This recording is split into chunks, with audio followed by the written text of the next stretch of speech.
Jadi bahan kita itu bisa berubah-ubah sesuai dengan kondisi alam dan sesuai keinginan kita. Itulah keindahan dari bonsai. Assalamualaikum warahmatullahi wabarakatuh. Salam sejahtera untuk kita semua. Jumpa lagi dengan Putu Bonsai.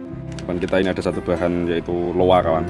Ini tadi baru kita operasi. Ini saya pahat tadi karena luka bekas potongan gergaji dulu. Ini tidak saya tutup dengan salep atau lem, akhirnya mengalami pengeringan. Jadinya agak banyak ini kita ngambilnya. Nah, tapi tidak kita dokumentasikan, karena kalau didokumentasikan ya lama. Dari alam ya, bahannya memang kecil, kita dongkel, tidak terlalu susah sih. Nah, ini hanya saja ketika motong, nah ini pecah, posisinya pecah. Tetapi alhamdulillah, walaupun pecah, ketika ditanam dan ini percabangan baru semuanya ini. Awalnya tidak ada, ini semuanya baru. Ini sudah ada, kalau 3 bulan ada ini loa ini dari tanam. Ini akarnya kita juga tidak tahu karena belum pernah bongkar. Untuk bentuk akarnya seperti apa ini belum tahu ini. Tapi ini tidak saya bongkar, ini kita biarkan aja. Untuk kesempatan kali ini mungkin ini kita ini masih, sebetulnya tadi tidak ingin saya dokumentasikan sebetulnya, karena dari awal ini tidak saya rekam. Hanya saja kok sayang kalau misalkan tidak direkam. Ya siapa tahu nanti ada manfaat untuk teman-teman sesama pemula, kita sama-sama belajar. Jadi di sini awalnya ini banyak cabangnya, udah saya potong-potong ini cabang ini. Banyak cabang sudah saya habisi. Nah, yang unik ini di sini itu ada lengkungan ini. Ini ada lengkungan. Nah, kita itu mau mengambil yang mana? Nah, kita harus bisa menentukan, bisa memilih. Kalau misalkan mau mengambil yang lengkungan saja, nah ini harus kita habisi, kita harus hilangkan ini. Cuman ketika kita motong ini harus bisa bisa serasi dengan pohonnya gitu. Nah, di sini kita kalau misalkan memotong ini tetap ada resiko nantinya, karena posisinya kambium yang dari bawah. Nah, ini hanya segini, tidak ada setengahnya, karena ada goresan ini, ada luka ini yang saya pahat ini. Nah, tetap ada resiko. Tapi selama kita langsung tutup, bekas potongan kita langsung tutup, ya insya Allah tidak akan mengalami pengeringan. Nah, misalkan kita potong di sini pun sepertinya tidak ada masalah. Nah, karena ini mau saya sisakan sebetulnya. Nah, ini tak ambil saja ini.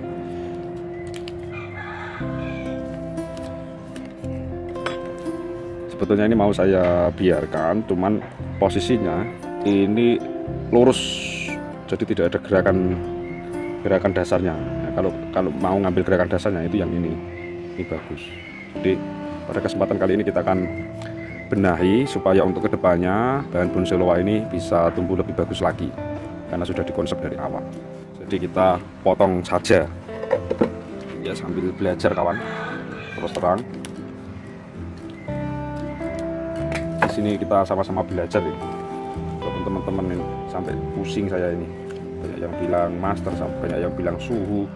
Sebetulnya kami ini pemula kawan, masih paut dalam hal berbonsai, masih baru.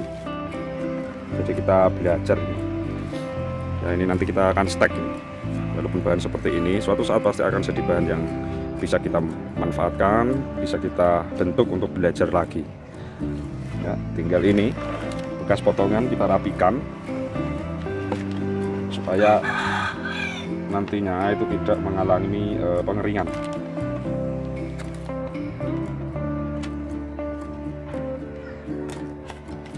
Sekalian ketika kita membersihkan ini juga sudah mengatur dari potongan kita ya, seperti ini sudah diatur untuk kedepannya. Ketika kambium nanti menutup, kira-kira nanti hasilnya seperti apa, nah itu sudah kita pikirkan. Jadi itu sangat menentukan itu. Nah, seperti ini. Nah, kalau dilihat nantinya ini sudah akan ada liukan.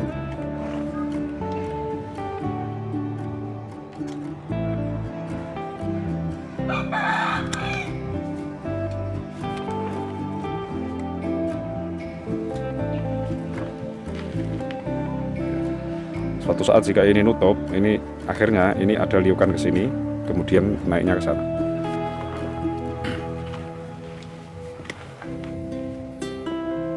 Ya. Kemudian ini kita tutup dulu ini, karena kalau tidak ditutup terlambat nanti pasti kita yang rugi. Ya, di sini kita pakai lem kayu kawan. Ya, walaupun sebetulnya kita punya salup kambium ini. Ini kita punya salup kambium, tetapi kita jarang gunakan. Kita hanya menggunakan pada bahan-bahan yang sudah masuk ke percabangan, sudah ke perantingan, baru kita pakai ini.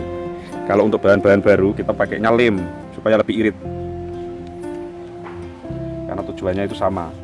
Intinya tujuannya adalah untuk menutup luka supaya tidak mengalami penguapan, dan terlebih untuk melindungi dari hama, karena tikus itu sangat riskan sekali ketika ada luka baru.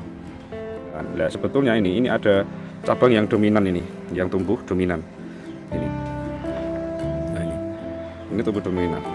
Ini juga kita bisa potong untuk mengepenkan ini. Ya, dari batang ini kita potong pun bisa. Jadi memilih cabang yang tepat itu akan memperindah bahan kita. Cuman ya kita memang harus pinter-pinter untuk memprediksi cabang ini nantinya bagus apa enggaknya. Lah itu yang perlu kita selalu pelajari, selalu kita coba. Ya, kalau Bang Happy itu pernah bilang itu, kalau ingin belajar itu jangan pilih-pilih bahan. Semakin banyak bahan yang kita olah, itu akan semakin banyak referensi yang masuk ke dalam otak kita untuk mengolah bahan-bahan tersebut. Jadinya kalau misalkan suatu saat mendapatkan bahan-bahan seperti ini, kita sudah langsung punya gambaran, punya pikiran mau diapakan bahan itu. Nah, itu yang pernah saya pelajari dari channelnya Om Happy. Jangan pilih-pilih bahan apapun bisa kita olah, karena itu nanti akan membuat kita itu semakin terampil, semakin lebih cepat untuk membuat keputusan ketika kita sering berlatih. Ya, kalau seperti ini, posisi seperti ini, kemungkinan besar kalau misalkan kita pakai ini, ya, kalau misalkan kita memakai ini tidak kita buang, otomatis ini harus dipotong ini. Posisi cabang ini harus sudah dipotong, karena besarnya cabang ini itu sudah melebihi yang ini, hampir melebihi yang ini. Kalau ini dibiarkan, pasti besarnya itu melebihi bahan yang ini, batang yang ini. Makanya inilah pentingnya kita memilih. Jadi kalau misalkan kita memilih ini nanti yang menjadi batang utama, ini dijadikan cabang, maka ini harus sudah dipres ini. Karena kalau tidak dipres, besarnya ini nanti akan lebih cepat dari yang ini. Nah, karena ini kalau di sini kita bilang itu soglengan atau tunas baru yang tumbuh, pertumbuhannya lebih cepat dibandingkan cabang lama yang sudah terpotong. Nah, ini pertumbuhannya nanti cepat sekali. Tetapi kalau misalkan kita memilih cabang yang ini, maka ini harus kita hilangkan. Yang belakang ini harus kita hilangkan. Nah, tinggal kita mana yang ingin kita pilih, membiarkan ini atau membiarkan yang ini untuk dijadikan pohon utamanya nantinya, batang utamanya. Nah, itu padahal ini sudah kita potong tujuannya adalah untuk mengepenkan ke sini. Sebetulnya ini kita sudah konsep seperti itu.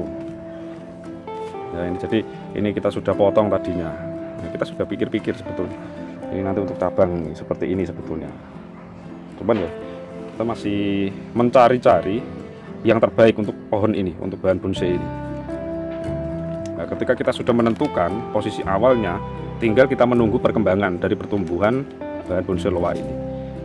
Nah, dari sini, karena di sini itu ada 2 potongan, ya ini ada 2 potongan, sehingga untuk mempercepat pertumbuhan ini itu agak susah dibandingkan yang ini. Karena tetap nutrisi larinya itu ke sini semuanya ini. Ini tetap kalah. Jadi pertumbuhan lebih cepat di sini. Maka dari situ akan kita putuskan kita akan mengambil yang ini. Karena ini pertumbuhannya bisa lebih cepat secara otomatis. Nanti ketika kita buat potongan di sini, kambiumnya itu juga akan cepat nutup dibandingkan ini, luka yang ini. Luka yang ini menutupnya itu akan sangat lama karena tergantung dari kesuburan ini yang atas. Dimana di sini ini ada 2. Nah, ada 2 potongan, dan saya memilih memotong dengan luka 1 saja, tetapi nantinya akan cepat sembuhnya dibandingkan ini. Nah, itu. Jadi kita potong. Ya, kita potong di sini, kawan. Hancur pokoknya ini. Kadang ketika kita yang namanya pemula, kadang itu kita masih mikir-mikir potong apa enggak ya, kayaknya sayang kalau dipotong, ini sudah ditunggu lama gitu kan. Tapi kalau kita ragu, nanti nunggunya pasti lebih lama lagi. Makanya kalau konsep dari awal itu bagusnya bisa lebih cepat. Ya, ini kita coba kasih salbutamol ini.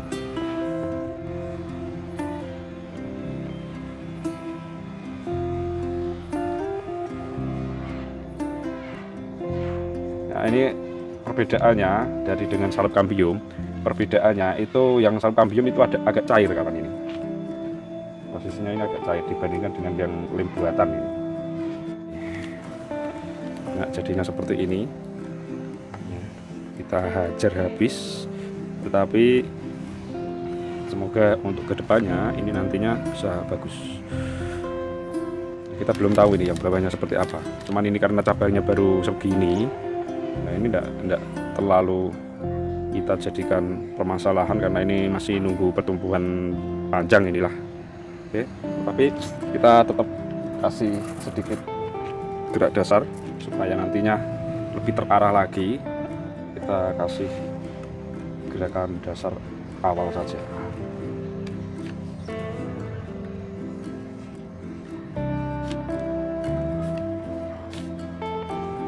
Karena kalau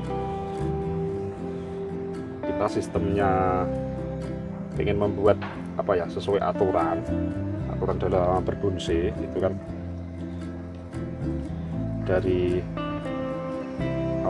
cabang ke anak cabang itu berapa ya, 1/4 kalau tidak salah ya, 1/4 dari cabang panjangnya, kemudian anak cabang ke ranting itu juga 1/4. Nah, kalau aturannya itu sampai seperti itu detailnya. Makanya mungkin banyak teman-teman itu kalau kita ngawat itu kan sampai pol, seolah-olah kita gunakan semuanya. Jadi liukan itu sampai pol, seolah-olah itu bahan bonsai itu liukan sampai pol itu sudah jadi. Padahal kalau di dalam bonsai itu yang kita pakai hanya sedikit saja. Itu tadi panjangnya itu 1/4 dari besar itu tadi. Nah, sebagai contoh ini, misalkan kita buat liukan dasar sedikit ya. Ini karena ini bahannya masih kecil, jadi untuk lilitan ini saya kasih kendor ya buat memberikan ruang ya, untuk ngasih ruang saja supaya masih bisa membengkak besar. Karena kalau kita press itu langsung kecil jadinya, nanti bisa menghambat. Makanya ini masih longgar, ini memang sengaja kita kasih longgar ya, seperti ini. Misalkan seperti ini saja. Gerakan seperti ini, gerakan dasar seperti ini, nanti kita tidak mungkin memakai itu sejauh ini, itu tidak mungkin. Nanti kita press di sini, kita potong di sini, kita mencari tunas baru, kemudian kita jadikan anak cabang. Jadi kita liuk sampai jauh gitu, itu nanti tidak akan berguna. Yang berguna itu hanya nanti dari pangkal sini. Nah, kalau ini pertumbuhannya bagus, kemudian kok tumbuhnya ini bisa ngepen, ya itu baru tidak masalah agak panjang. Tetapi kalau misalkan tidak ngepen, tetap kita potongnya itu sedikit. Tidak ada sampai 10 cm itu tidak ada yang kita pakai nantinya. Paling 5 cm kita potong. Tuh. Ya. Kita kasih gerakan seperti ini saja, tidak usah terlalu berlebihan sampai dipelintir-pelintir. Ya, kembali lagi, loa itu tidak terlalu sampai ekstrim kalau loa.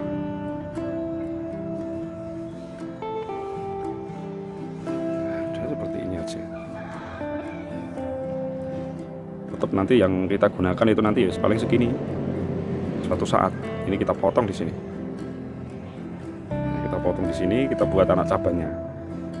Nah, untuk mengepenkan.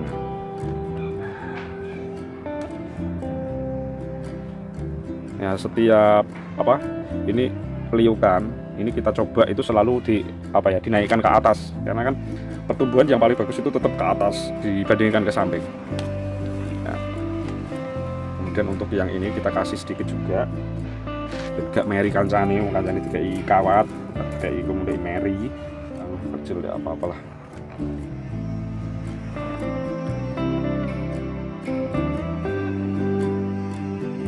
Kasih kawat sangat longgar ini.